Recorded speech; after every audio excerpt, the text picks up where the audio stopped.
Olá, boa tarde.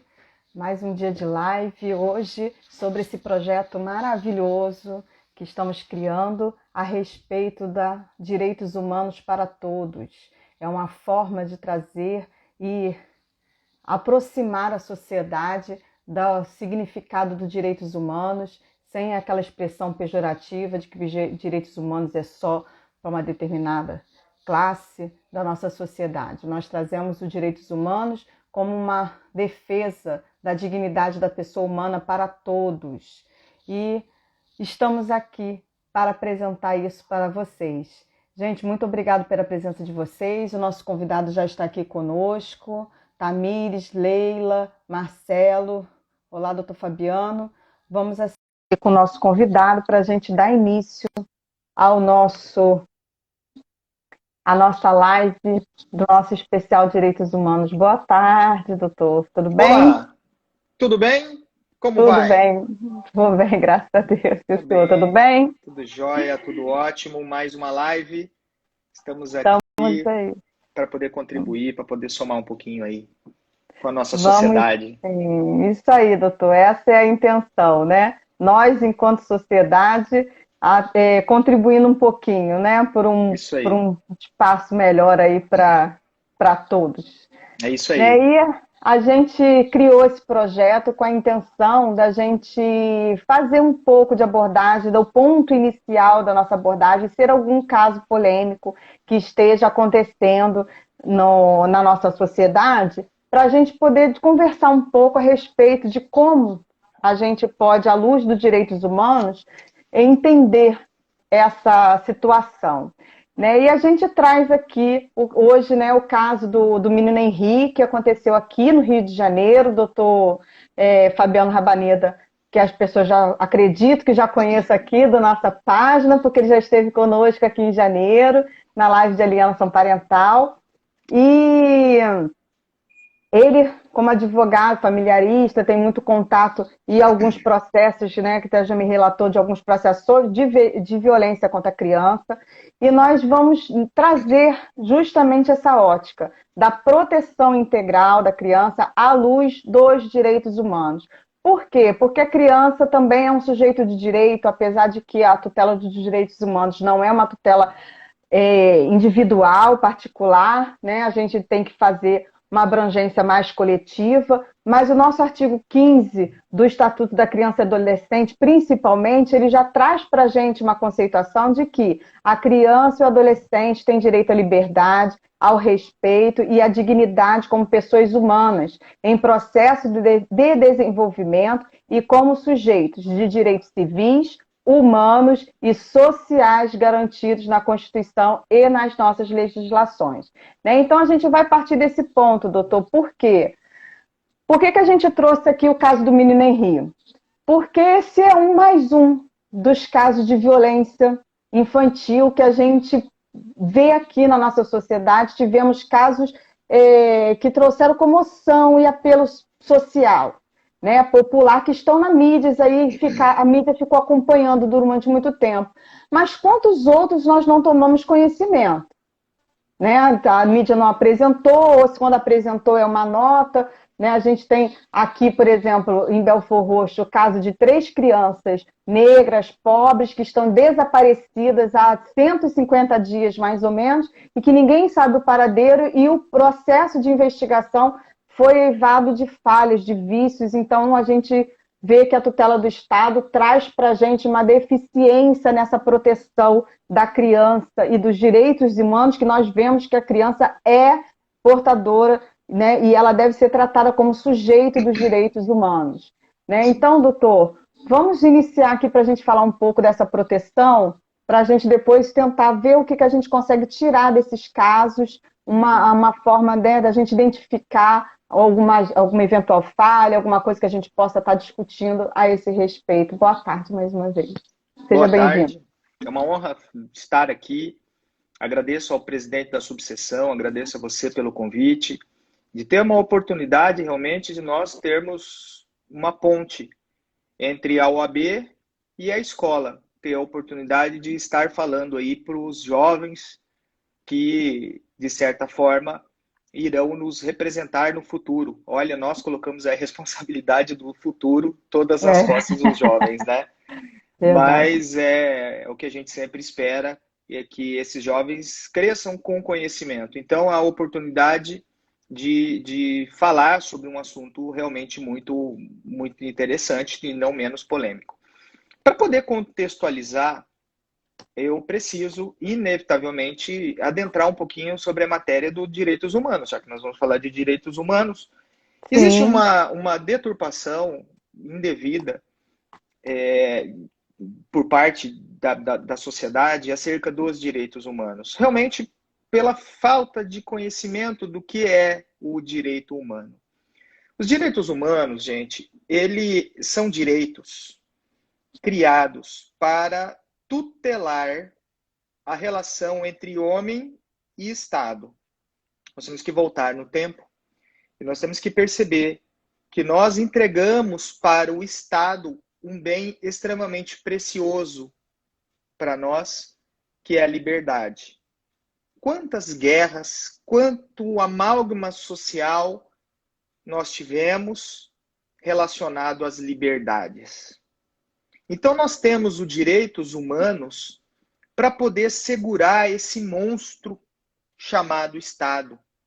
Monstro que nós chamamos de Leviatã, aquele ser que ele não é materializado, mas que está presente na nossa vida, porque dentro de um ambiente democrático, dentro de um Estado democrático e de direito, ou seja, é feito para seguir o direito, as leis, nós temos que entender que os direitos humanos tutelam.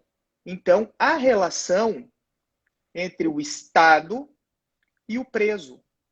Então, quando nós, por exemplo, falamos de direito dos humanos, já que você comentou sobre isso, sobre esse brocado, foi usada essa foi expressão ontem na usado, live. né, na live de ontem, nós temos que entender que quando uma pessoa ela é retirada do convívio social para fazer o cumprimento de uma pena, esta pessoa está sobre a responsabilidade do Estado. Então, qualquer coisa que acontecer com esta pessoa é responsabilidade do Estado. E, obviamente, nós não queremos um Estado voraz em que esse Estado venha a ter contextos segregatórios. Nós passamos pela guerra, nós tivemos que passar pelo sofrimento indizível de uma guerra mundial, nunca tinha tido uma guerra a nível Sim. mundial, nós passamos pela Primeira Guerra, pela Segunda Guerra, Segunda. aonde nós tivemos um Estado legitimado de direito, tirando vida de pessoas, porque aquelas pessoas não eram aceitas. Então nós tivemos um massacre de pessoas, podem querer negar, mas houve um massacre de pessoas, legitimado pelo Estado. Então até onde vai o poder do Estado? Até onde nós temos autorização para dar para esse Estado poderes de modo a interferir no nosso direito fundamental. E o direito fundamental é um direito que está ligado à pessoa humana. Sim. Então nós temos uma variedade de direitos e à medida que o ser humano avança, esses direitos são incorporados em gerações. Então nós temos, por exemplo, direitos de primeira geração, direito à vida. Direito à vida é algo inerente ao ser humano. Se eu não tiver a vida, eu não exerço os demais direitos. Se eu não tiver direito à saúde, eu não exerço os demais direitos. Então, são direitos de primeira geração. Nós temos direitos de segunda geração, que são os direitos sociais, direito ao trabalho. Nós evoluímos para direitos de terceira geração, direito ao consumidor. Veja que um consumidor feliz, um consumidor feliz, ele movimenta a economia. Então, proteger o consumidor é proteger o Estado democrático e de direito, porque nós conseguimos proteger o trabalho, nós conseguimos proteger a vida. Nós temos o direito ao meio ambiente. Há quanto tempo nós falamos sobre meio ambiente saudável, sustentável, direito de terceira geração?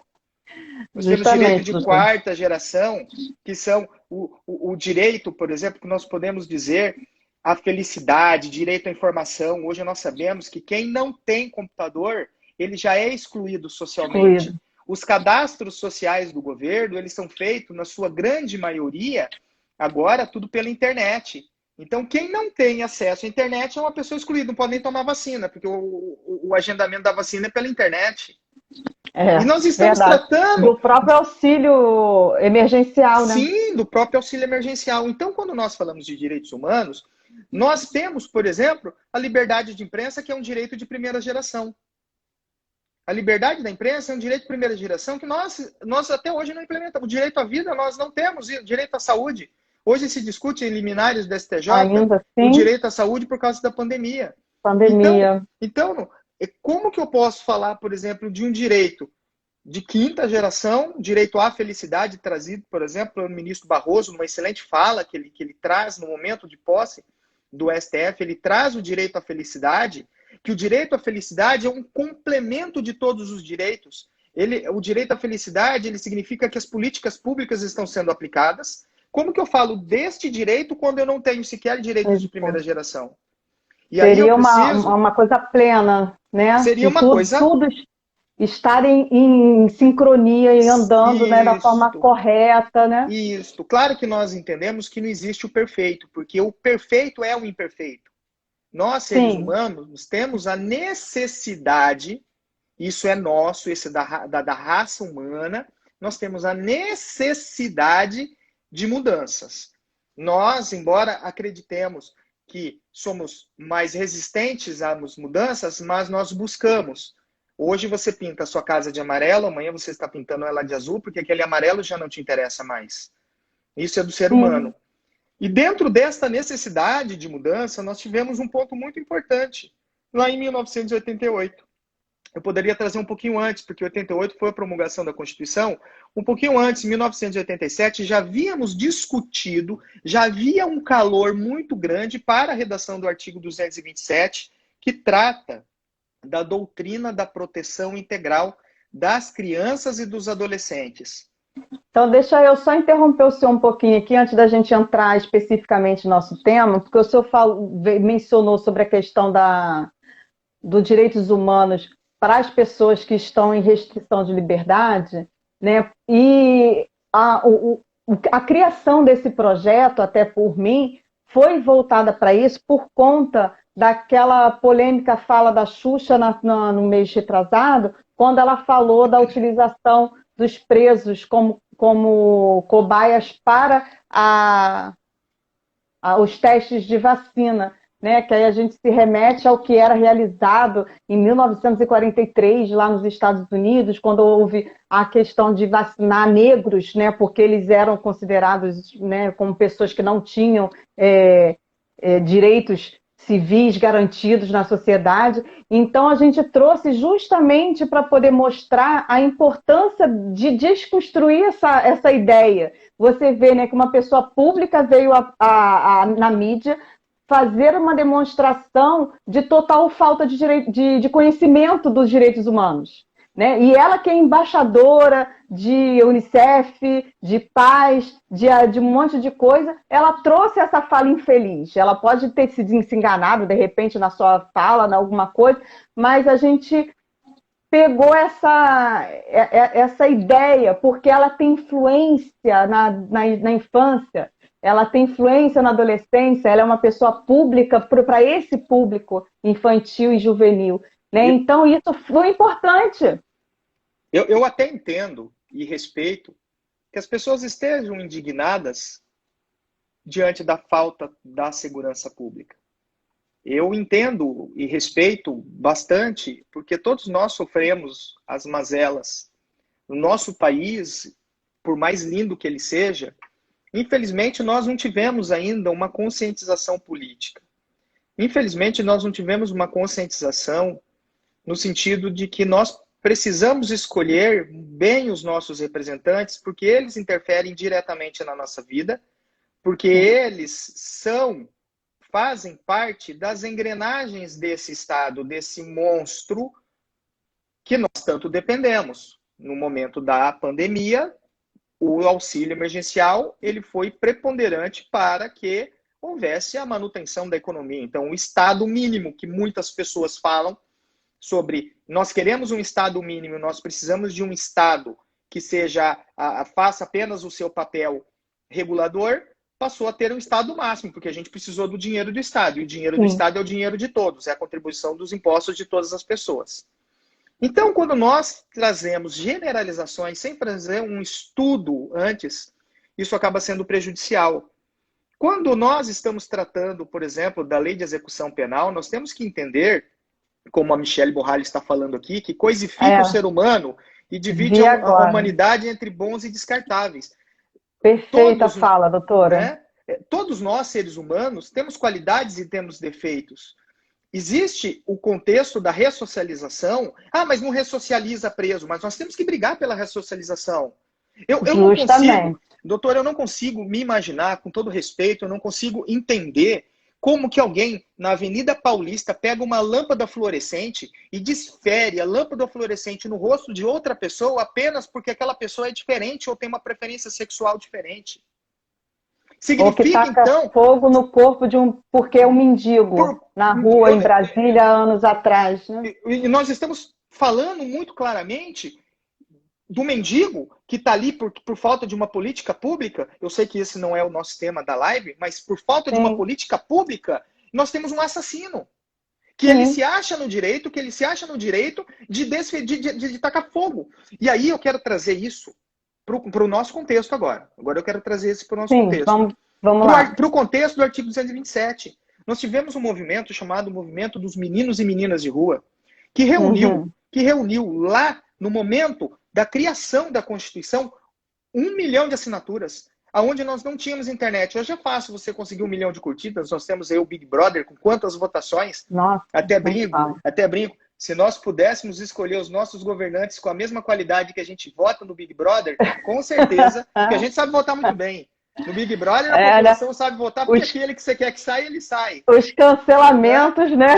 Vamos cancelar os políticos. Então, vamos votar, vamos fazer essa tendinite no dedo. Doutor. Né? Vamos fazer essa tendinite no dedo, no momento aí das campanhas, para a gente poder, claro, a gente pode não acertar no candidato, mas ao menos você está fazendo uma coisa que você tem consciência, que é na hora do voto. Então imagine que todas essas pessoas fizeram o artigo 227 através de uma barganha, porque se você pegar a história da Constituição, é muito claro que o artigo 227 ele foi colocado em detrimento de muitos outros artigos. Porque eles não queriam escrever o artigo 227, porque nós tínhamos um regime ainda patrimonialista e patriarcal. E o que o artigo 227 fala? Que é dever da família, coloca a família em primeiro lugar. Primeiro. Da sociedade. E aí depois do Estado. Então eu tenho aqui, ó. Vamos colocar família, família grande, sociedade e depois vem o Estado. O Estado está ali como subsidiário. Então, primeiro a família. Tanto que a família, nós temos um artigo dentro do Código que ele diz o seguinte, que é vedado ao Estado interferir no seio familiar. É vedado. O Estado ele só pode ser acionado para o seio familiar quando há alguma hostilidade, alguma irregularidade. Quando os pais, por exemplo, não se entendem. Mas é vedado. Próprio caso de maus tratos, né? Sim. Identificou aí a intervenção do Estado. Sim. Veja só, artigo 1513... É diferente da gente trazer os maus tratos para a forma de educação dos filhos. Para deixar claro que é para o Estado não chegar e dizer assim, olha, estou interferindo porque a educação que você está dando não condiz com o que eu falo, né? Para a gente separar. Artigo 1513, a defesa a qualquer pessoa, seja de direito público ou privado, e direito público é o Estado, interferir na comunhão instituída pela família. E os maus tratos, houve uma interpretação equivocada, muito equivocada, como, por exemplo, agora eu não posso mais bater no meu filho. Claro, ninguém pode espancar ninguém. Mas é dever dos pais cobrar da criança através do poder familiar, e eu vou fazer questão de abrir o meu Código Civil aqui agora, para poder falar desse poder familiar. Deixa eu só pesquisar aqui, poder familiar. Vamos lá. Do poder familiar, do exercício, compete a qualquer dos pais, a ambos dos pais.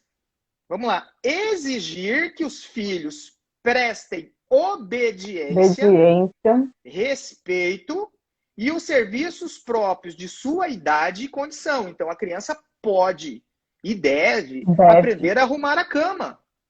Sim. Pode e deve aprender a lavar um copo. Isso não é maus tratos. Vamos separar o joio do trigo. E separando o joio do trigo, nós vamos entrar no caso do menino Henry. Como no caso do menino Henry, nós tivemos também um caso que me impulsionou para entrar dentro do direito aqui no Mato Grosso, chamado caso do menino Vitor Hugo. Quando eu olhei para o caso do menino Vitor Hugo, eu falei, eu quero fazer direito para isso nunca mais acontecer. E veja que eu não tinha nem consciência que eu seria um advogado de família, infância e sucessões. Eu não tinha nem consciência disso. Porque ninguém entra na faculdade falando que vai ser advogado de família. Eu entrei para fazer direito porque eu pensava muito, foi bem na época em que eu entrei na faculdade, no caso desse menino Vitor Hugo. O que é o caso do menino Vitor Hugo? Uma criança que foi recebida pelos pais, pretensos pais adotivos, ficou no estágio de convivência. Segundo consta, nós não tivemos acesso aos autos, mas nós tivemos a imprensa noticiando, em que os pais biológicos vieram reclamar a criança. Então, diante de uma literatura da lei positivada, através dos estudos psicossociais que foram realizados, então eu não quero culpar o promotor e não quero culpar a juíza, mas através do que foi passado dentro do processo, essa criança retornou para o lar materno. E essa criança ficou 5 dias sem comer e foi morta por espancamento. Então, observe... Do lar biológico. Do lar biológico. E aí, obviamente, que essa criança, ela morreu causando uma repercussão nos pais adotivos. Nunca mais foram mesmos, porque aqueles pais receberam essa criança em casa e tiveram que devolver no estágio de convivência. Eu não lembro se tinha adoção ou não. Mas quando eu falo que eu não quero culpar o promotor e eu não quero culpar a juíza, por quê? Por quê? Porque é muito difícil estar na posição de julgar quando nós tratamos de crianças e adolescentes. Precisa ter uma capacitação, precisa ter um olhar diferenciado. Não é qualquer juiz que tem capacidade para atuar numa vara de infância ou numa vara de família. Os juízes, promotores e advogados precisam ser vocacionados para trabalhar em tais instâncias. Porque o que acontece? Vamos pegar e pensar o caso do menino Henry, que é igual a muitos outros casos que nós vimos. Aquele menino no Rio Grande do Sul que foi morto porque a madrasta colocou, acho que um remédio, e ele veio a falecer. Nós vamos... o Henry não vai ser o último, infelizmente não vai ser o último, infelizmente. Não sei se até dos Nartoni, né? Que não, isso, não vai ser o último, porque o Nardoni não vai ser o último. Só que, para a gente minimizar isso, nós precisamos parar de ouvir para escutar. Existe uma diferenciação muito grande entre essas duas palavras. Porque a criança, ela fala e pede socorro. Ela pode falar sem se expressar. Basta dizer que quando nós temos crianças infantes que são abusados, crianças de 2 anos que não entendem o que é o sexo, como os adultos entendem, mas entende a lascividade e aquela gravidade daquele ato, aquela criança ela passa a ter micção noturna, aquela criança começa a ter pesadelo, aquela criança começa a ter gagueira, aquela criança começa a ter baixo rendimento escolar. E as próprias crises de ansiedade que causam esse vômito, né? Que era dos relatos falados da criança. A criança, o corpo expressa. Se o nosso corpo expressa quando nós estamos ansiosos, nós estamos aqui no meio da pandemia, o nosso corpo expressa esses sentimentos. E somos adultos, temos consciência de como lidar com situações de pressão, rejeição, né? Sim, porque a criança, segundo a doutrina da proteção integral, ela é um ser humano em desenvolvimento. Então, nós temos que reconhecer aquele ser, e aí eu digo, ser humano em desenvolvimento, volta às expectativas. Os nossos adolescentes que estão ouvindo hoje esta fala, porque a OAB vai à escola, esses adolescentes precisam entender que eles são seres humanos em desenvolvimento que irão experimentar alegrias e dissabores naturais da vida humana. Naturais da vida humana. E que isso faz parte. Faz parte, né? Do amadurecimento. Até a gente chegar na felicidade plena que o doutor Barroso comentou, né? Comentou, que é a aplicação das políticas públicas, que é o que a gente espera, que o Brasil possa Deixa eu só fazer um comentário. um comentário aqui para a gente dar prosseguimento, porque quando o senhor falou sobre a questão do dever de obediência e respeito, né, a Leila comentou aqui, né, que não precisa fazer a criança obedecer por meio de palmadas, é possível haver disciplina sem violência.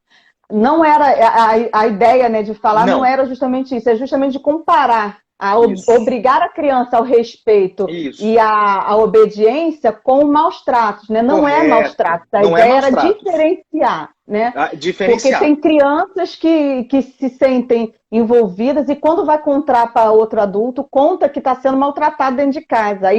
Aí volta essa linguagem do saber escutar a criança.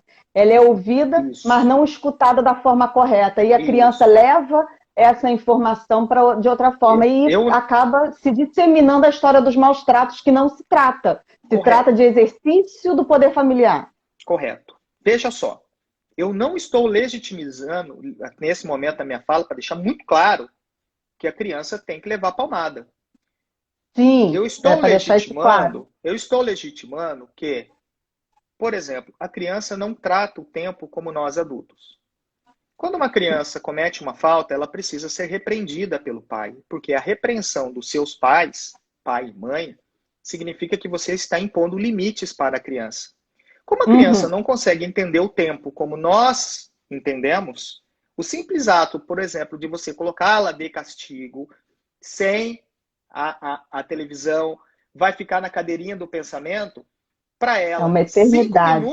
5 minutos é uma eternidade. É uma eternidade. Sim, Agora, a forma com que o pai e a mãe vai educar não compete a mim. Compete aos psicólogos, compete aos meios. Não tem manual. Não existe manual de criar filhos. Por quê? Porque cada ser humano tem a sua vivência. Cada ser humano carrega tudo que ele passou justamente. e dos seus antepassados. Isso é carregado de geração para Sim, geração. Então, a gente traz isso, os nossos atavismos, a gente você traz querer isso colocar dizendo. modelos de criação para nós seres humanos, se eu estou dizendo que nós seres humanos não cabemos em caixinhas, nós não cabemos em caixinhas, nós somos isso, nós somos hoje esse pulsar. Então, dentro desse contexto, não é legitimar, mas eu estou dizendo que a fala de que a lei não deixa eu educar é fake news. Agora, Sim, agora, existem pessoas que ultrapassam o senso da razoabilidade. E o que acontece? Quando essas pessoas passam do senso da razoabilidade, elas cometem crimes. Por exemplo, no justamente. caso do menino, a criança vem e pede socorro, socorro, mamãe, socorro. E aí, o que nós precisamos analisar? Cadê a rede de atendimento? Porque o artigo 227 criou uma rede de proteção. Olha que bonito. Sim. Olha que bonito. Não é centralizado, porque antigamente no Código Melo de Matos, que era a doutrina da situação irregular, o Código Melo de Matos, se eu não me engano, 1937, tá? Ele dizia o seguinte, que delinquentes e abandonados tinham o mesmo tratamento. Então a gente tinha as FEBEMs da vida, as FEBEMATs, nós tínhamos instituições que nós pegávamos aquele adolescente delinquente e misturávamos com o Com... adolescente abandonado. Então existia uma vulgarização onde o juiz de menor era o grande todo-poderoso. Tudo chegava ao juiz do menor. E nós deslocamos isso dentro de uma rede de proteção, onde ele é formado pelo Conselho Municipal dos Direitos da Criança e do Adolescente, onde ela é formada pelos conselhos tutelares, onde ela é formada pelo Ministério Público como titular dos direitos das Direito crianças das e crianças. adolescentes, os Sim. advogados, a Defensoria Pública e o juiz. Então veja que o juiz menor É ele uma não tem mais. rede É uma enorme, rede né? Que enorme. pode ajudar nessa proteção. E aí esta Fora rede traz a escola, isso, traz os hospitais, porque nós tivemos reformas no Estatuto da Criança e do sim. Adolescente. Então imagina, eu como escola, que observo, porque a escola ela faz parte de uma praxis educacional vinda das leis de diretrizes e bases da educação, aonde a escola ela pode também fazer do jeito que ela quer. Ela tem o seu contexto pedagógico, ela tem a sua matriz curricular, mas ela ela é seguida porque ela é uma outorga, ela é uma concessão que o Estado Sim, dá ela para tem que ela aquela seja escola. diretriz para seguir, ela não pode sair daquela Isso, linha, ela pode usar o seu método isso. próprio, como Ela é a isso. educação dos pais, né? Ela tem Ela uma vai usar isso. Ela tem uma responsabilidade pública privada, tanto que, que entra-se com mandado de segurança quando a universidade corta o diploma quando não há pagamento da mensalidade. Por que mandado Sim, de segurança? Porque é direito líquido e certo contra um ente que representa o Estado. Pronto. Aí, certo. doutora, imagina comigo. A criança chega na escola pedindo socorro. Chega na escola com mancha roxa. Chega na escola com tais sintomas que a professora que está ali do lado, que está ligado com a criança emocionalmente. Ué, essa criança era feliz, ela era... Eu brinco, quando eu estava na segunda série, a professora virou e falou o seguinte, não é que eu era bagunceiro, ele virou para minha mãe e disse assim, o Fabiano é uma criança feliz. O que é uma criança Olha feliz? só. Ela não viu eu como uma criança bagunceira, ela viu como uma criança feliz. Ai, E de repente que aquela linda essa criança, professora. né? E ela acabou Muito sendo bom. professora do meu filho também, tempos depois, Ai, que né? A tia legal. Lili. Um beijo para a tia Lili. Então, o que acontece? A tia Por mais Lili tá professores com esse olhar, com né? esse olhar, é um olhar humano. Então a tia Lili E está observando a criança que antes era feliz, que brincava, que não parava quieta um minuto, de repente aquela criança está murchinha dentro da sala. O que está acontecendo? Eu preciso chamar é, o pai, eu preciso chamar a mãe. Só que o que acontece, doutor? Existe aí perfis de personalidade que muitas vezes aquele agressor ele até comete um estelionato. Como que o estelionato ele funciona? Como que o estelionatário faz? Ele ilude a pessoa como um mago. Então ele vai chegar na escola contando uma história em que ele é o melhor pai do mundo. E a escola, por sim, falta de capacitação, a escola, por falta de querer fazer um investimento na capacitação desses tá bom. professores, de ter um assistente pedagógico ali, um profissional da psicologia, o que a escola faz? Compra a ideia do pai em detrimento da criança e comete uma violência institucional. Quem comete violência institucional? O judiciário. O judiciário comete uma violência institucional e eu preciso falar Sim. isso. Quando ele comete a violência institucional? Quando ele, por exemplo, num caso em que a mãe chega falando, olha, o meu filho foi abusado. Imediatamente, o Poder Judiciário tem que romper Hum. o vínculo. Imediatamente. Rompe o vínculo, coloca a criança numa proteção. Depois ele demora 3 anos para poder fazer o julgamento.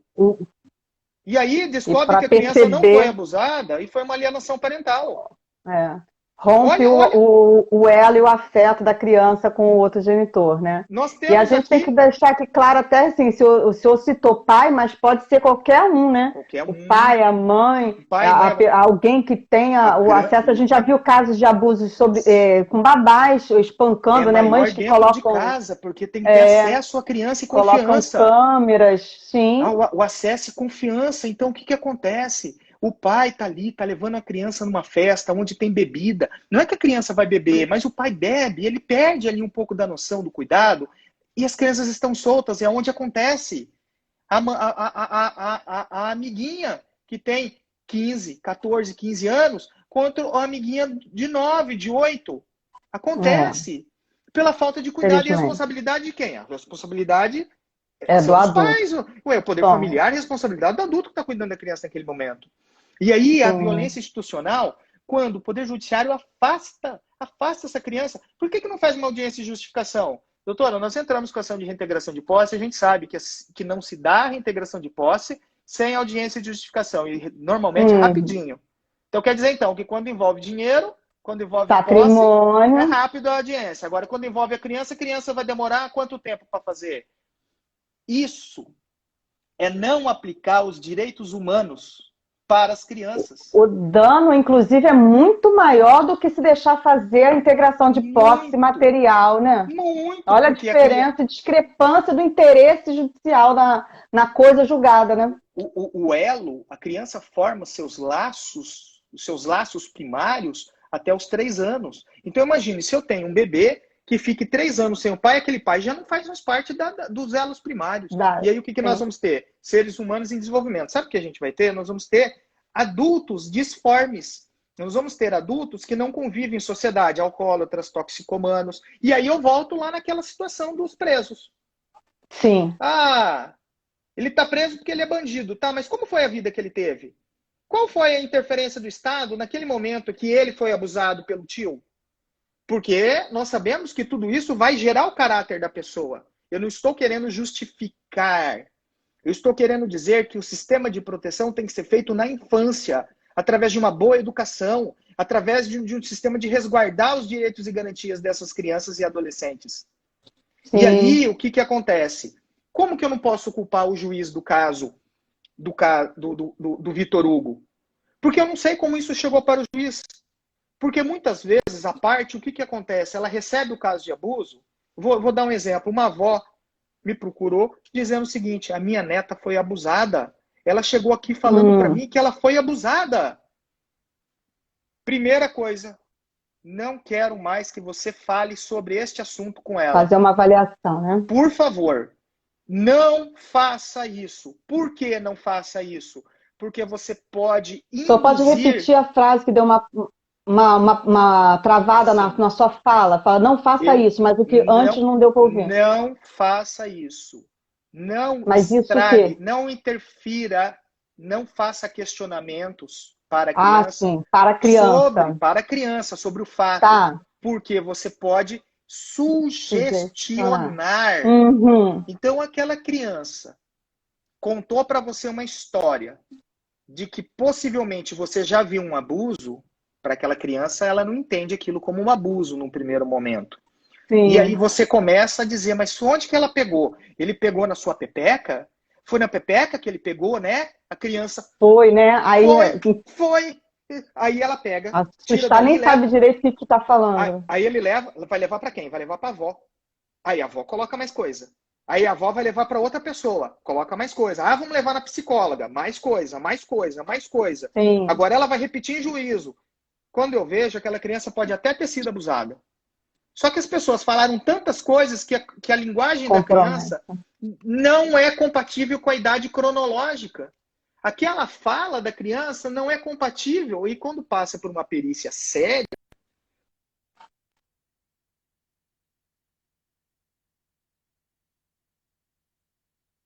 que trabalha aí para a vara da infância, eu respeito muito o trabalho dela, aí ela vai dizer, não, houve manipulação da fala. A fala não é compatível com a idade cronológica, nós não podemos afirmar que essa criança tenha sido abusada. Pronto, ela volta para o abusador. Ela volta para o abusador. E para resolver essa situação, nós temos aí a lei, uma lei maravilhosa de 2017, veja, uma lei praticamente recente, vamos considerar que 2020, 2021 a gente teve da pandemia, 2017 estava logo ali, né? Que fala sobre a escuta especializada e depoimento especial. Eu quero dizer para vocês que é a Lei 13.431.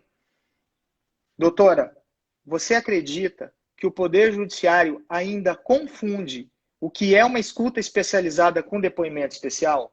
Então, para a gente não ter mais essa, para a gente não ter mais essa, para a gente não ter mais essa confusão, eu vou explicar aqui para você.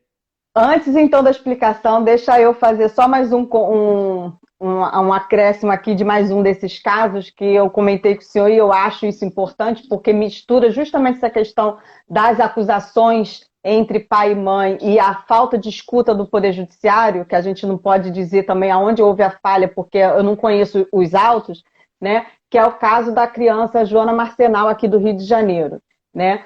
Na disputa entre pai e mãe da guarda, e houve acusações mútuas, o pai acusando a mãe de alienação parental e a mãe acusando o pai de maus tratos à criança, por influência ou não, o que a gente leu na mídia, né? Eu vou reproduzir o que nós conseguimos acesso em reportagens. Que o pai tinha influência no Poder Judiciário por ser servidor público, ele conseguiu comprovar da forma, não sei como, porque a gente não teve acesso aos autos, deixar isso bem claro, a alienação parental e afastou a criança do convívio da mãe. E mais tarde descobre-se que o agressor era realmente o pai, que essa criança ficou sofrendo maus tratos e veio a morrer por causa disso, veio a falecer por causa disso. Então a gente aqui volta de novo para essa questão da violência institucional, né, do Poder Judiciário não intervindo dentro do processo de forma adequada, né? Porque a gente, talvez se tivesse acontecido de ter ouvido essa criança lá no início, de uma forma adequada, mas isso já tem mais de 10 anos, doutor. Esse caso Agora não foi julgado ainda. eu digo para você, será se não tinha realmente alienação parental? Eu não estou dizendo que a mãe seja uma alienadora, eu estou dizendo que em razão das circunstâncias, você pega um Sim, colega que não é preparado, um colega que não é capacitado, ele compra a entendi, briga como salvador dentro do triângulo de Karpman, ele compra a briga como entendi. salvador, ele vai fazer Sim, salvador. sim, O que mais tem na justiça são juízes salvadores. O que é um juiz salvador? Se você pegar o chama-se triângulo de Karpman, tá? É uma tese que você tem a hum, vítima, você tem o algoz e você tem um salvador. Tendencialmente, a hum, vítima procura um salvador. E esse salvador, ele compra tanto a ideia da vítima que ele se torna o algoz.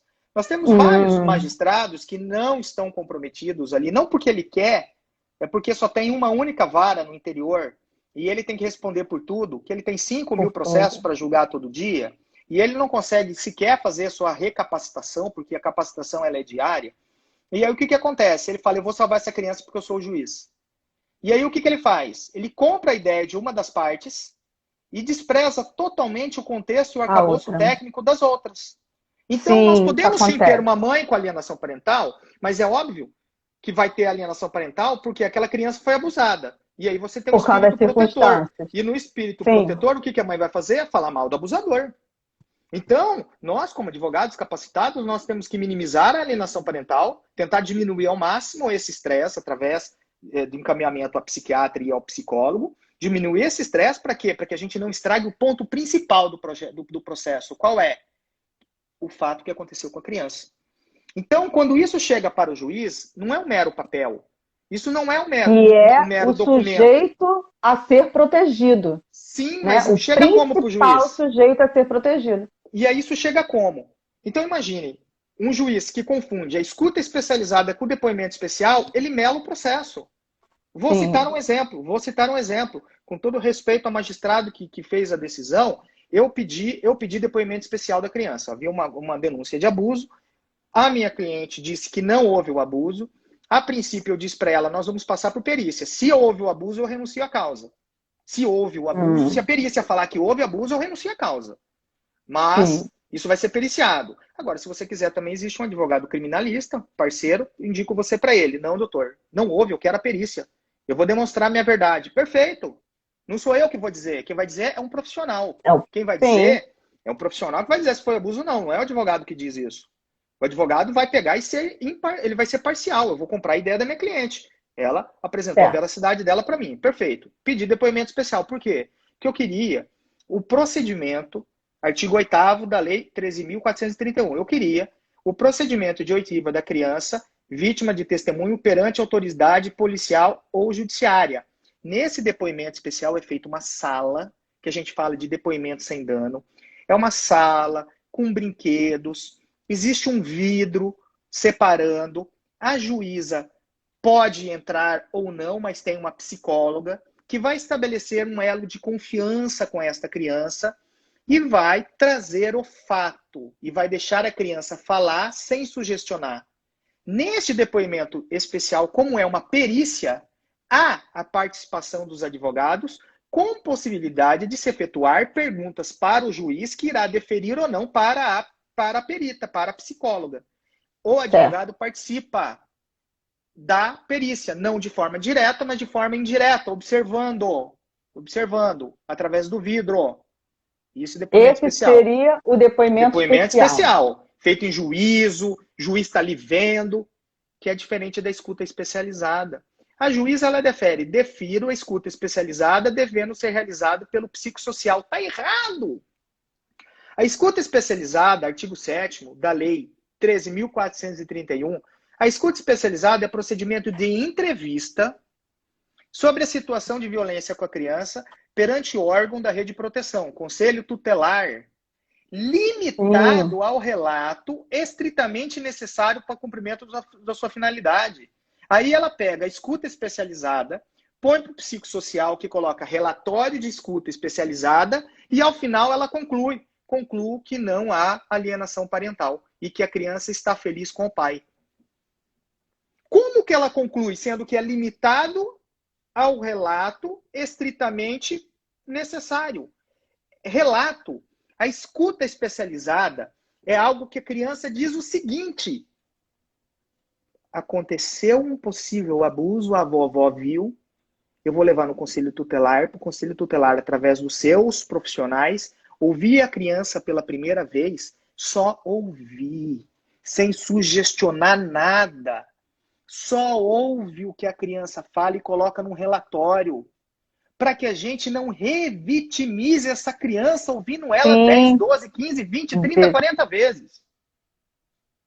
Então, quando nós não temos, a escuta especializada e o depoimento especial serão realizados em local apropriado e acolhedor, com infraestrutura e espaço físico que garantam a privacidade da criança ou adolescente vítima da testemunha. O depoimento especial, não a escuta especializada, o depoimento especial rege por protocolos sérios, vindo do Conselho Federal de Psicologia, realizado uma única vez em produção antecipada de prova judicial, garantida ampla defesa do investigado, ou seja, a presença do advogado ouvindo, ampla defesa do investigado, ou vai ser feito uma única vez. Eu não revitimizo, eu garanto ampla defesa e contraditório, que é direito fundamental do investigado, dele poder se defender, para ele dizer realmente que há uma alienação parental ou não.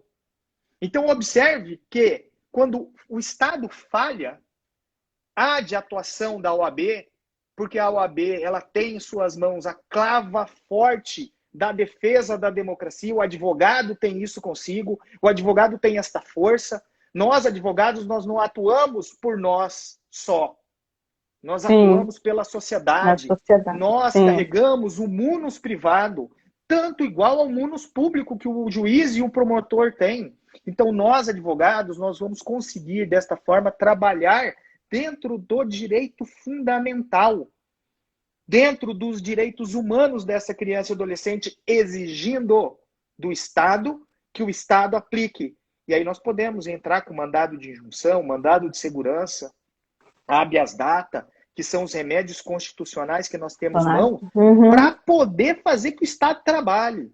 Mas antes de tudo, doutora, antes de tudo, nós temos que aprender a votar. Porque são eles que fazem as leis, são eles que permitem o direito à felicidade através da aplicação das políticas públicas. Vamos verdade. Lá? Vamos lá. Aí, não, mas foi ótimo. Eu estou aqui só prestando atenção aqui. Já falaram até que tem até fã sua aqui aí, no na nossa live. Então, a gente tá só ouvindo aqui, aprendendo um pouco, mas já até anotei aqui o artigo que o senhor citou para eu prestar um pouco mais de atenção nessa diferença do depoimento e da escuta especializada. A escuta especializada não tem a presença do advogado, tá? Essa é a mais comum, é o que a gente vê com mais frequência do laudo social, laudo estudo psicológico, estudo social, que é feito. É feito imediatamente na rede de proteção, tá? Isso é feito normalmente no conselho tutelar quando a criança chega e nós não conseguimos anular isso pela falta da presença do advogado, porque a escuta especializada, ela só é o relato. Inclusive, pode ser feito até pelo meio audiovisual, você gravando a criança.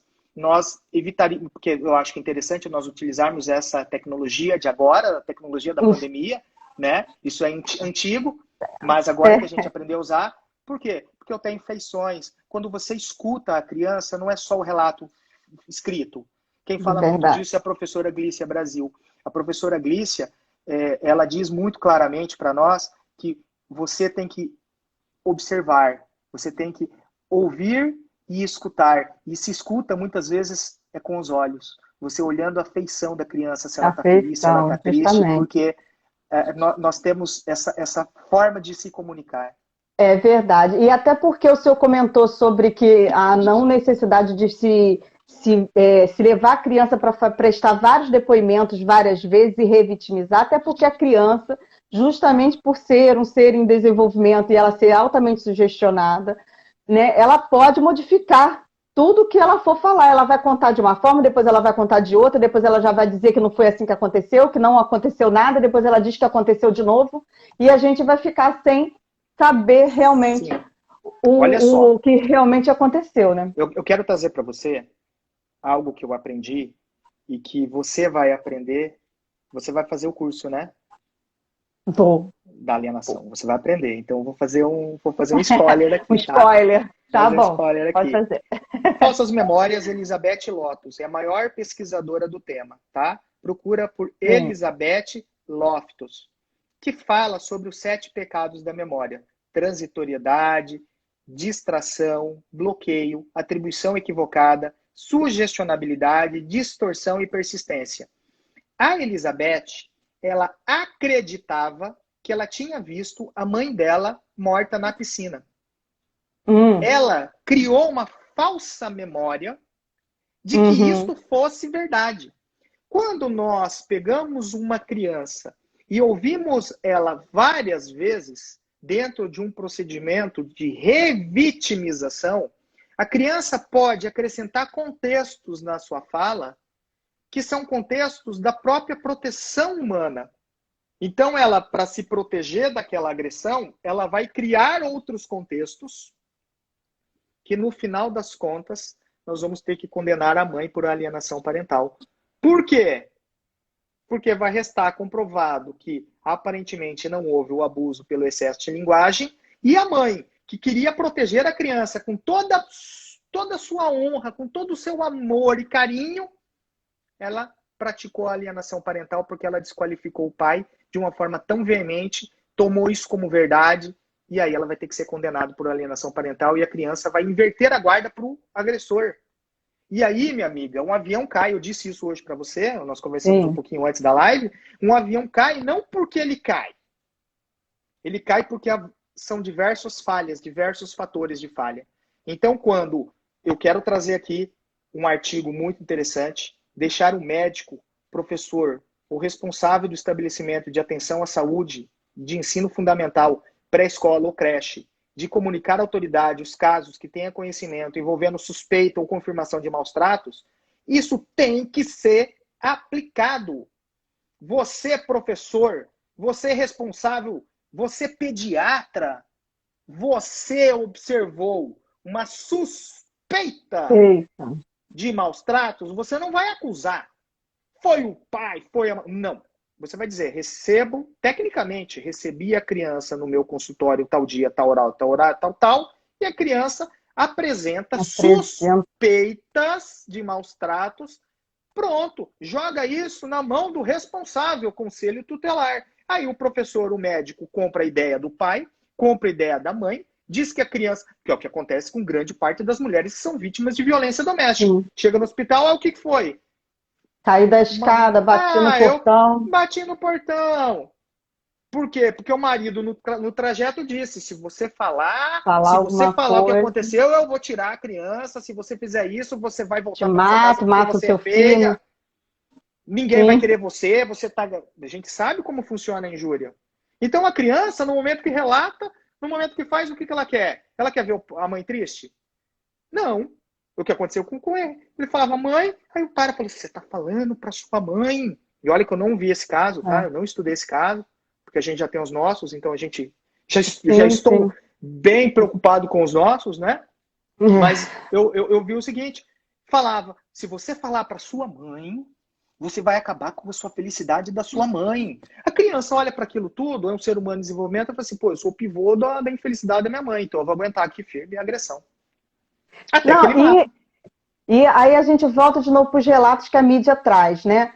A mídia trouxe informações de que a criança chegou a fazer esses comentários com o próprio pai, com a mãe, com a avó, né? Fez no dia que foi verificada a violência que a babá presenciou, que contou para a mãe, entre outros assuntos. Então, assim, há uma rede. Só que a gente sempre tem aquela coisa assim do acreditar no outro, do ser humano, na humanidade, né? A gente não vai desconfiar, né? A gente, sei lá, como ser humano mesmo, né? De pensar que o outro vai ser capaz de tamanha barbaridade, como aconteceu. Precisamos acionar a capacitação da rede de proteção.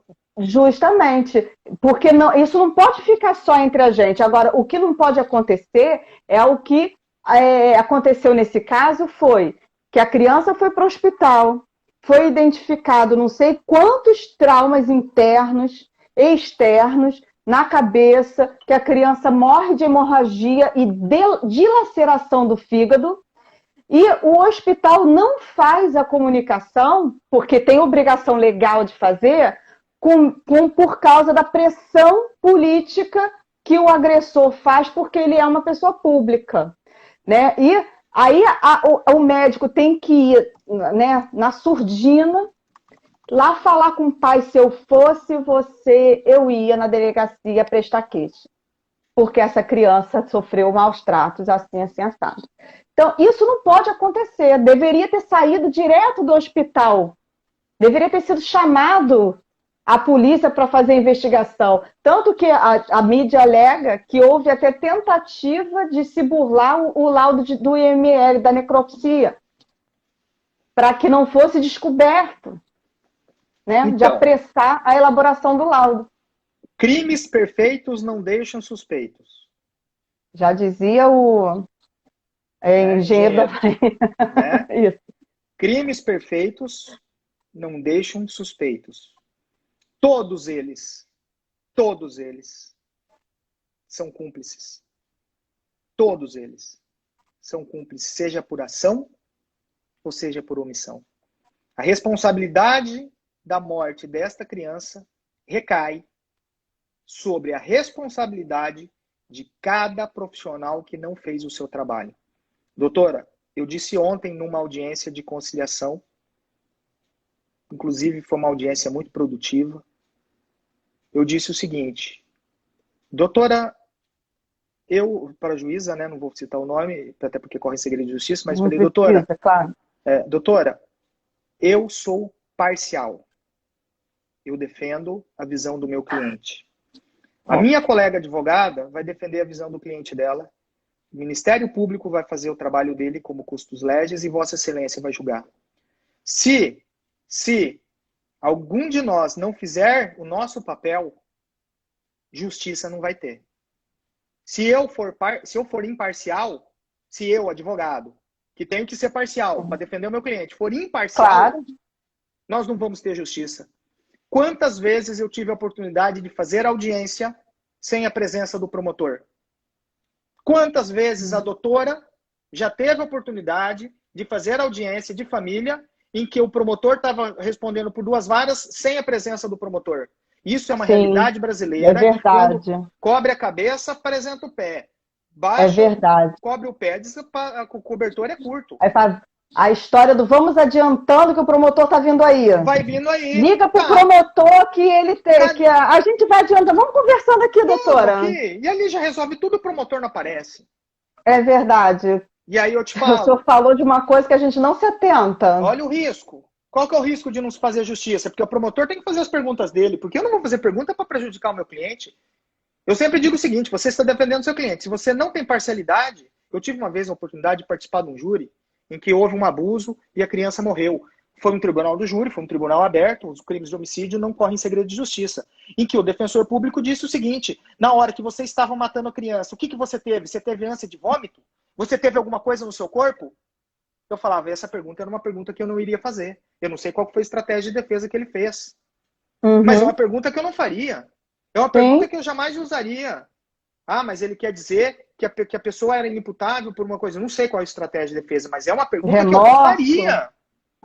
Nem que fosse é uma pelo pergunta menos que eu não faria. Então, assim, atenuante. se não for para defender, não defenda. Fala, olha, eu não tenho condições de defender esse caso. Pronto. Agora, o que acontece? Ah, ele é pessoa famosa. Não, imagina. Esse aqui é o doutor patrimonialista patriarcal. Isso aqui vigia muito bem antes da Constituição. Isso aqui vigia lá na década de 60, que as pessoas andavam com a arma na cintura. Não é o modelo do Brasil atual. Hoje, no Brasil atual... Tá voltando. Tá voltando. Gente, nós tivemos que passar pelo sofrimento da guerra para poder entender e contextualizar direitos humanos. A Europa ficou arrasada. É que quando está longe, a gente não sente. A Itália passou pelo coronavírus e a gente não estava sentindo, porque a gente estava longe. Teve que ter a necessidade da P1 e no Amazonas e vir para o Brasil todo para a gente poder passar a respeitar o vírus. Então, eu estou trazendo esse contexto do vírus porque eu fico perguntando o seguinte: quantos vírus estão aí de pais e mães,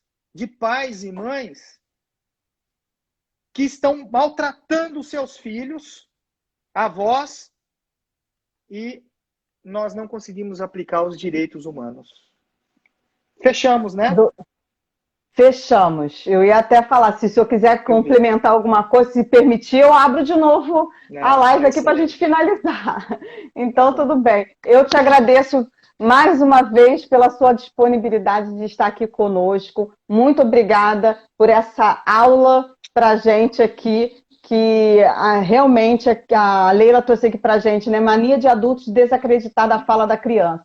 Da mesma forma que a gente não pode sugestionar, a gente também tem que dar aquele votinho de confiança na criança, quando a criança vem espontaneamente contar alguma coisa. Verdade. Se ela veio porque tem alguma coisinha ali que tem um fundinho de verdade. Né? Doutora, então, eu preciso mandar um beijo para a Michele, minha esposa, minha sócia, companheira. Pode mandar. Eu disse para ela que no final da live, antes de terminar, eu ia mandar um beijo para ela. Ó, que fofo! Beijo, minha lindeza.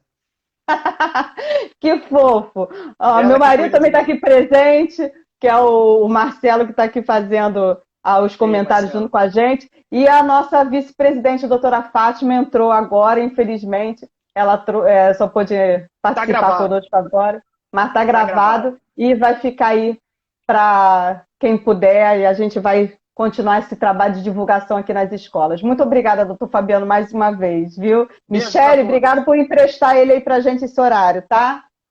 Até logo para todos. Tchau, um abraço, tchau, tchau.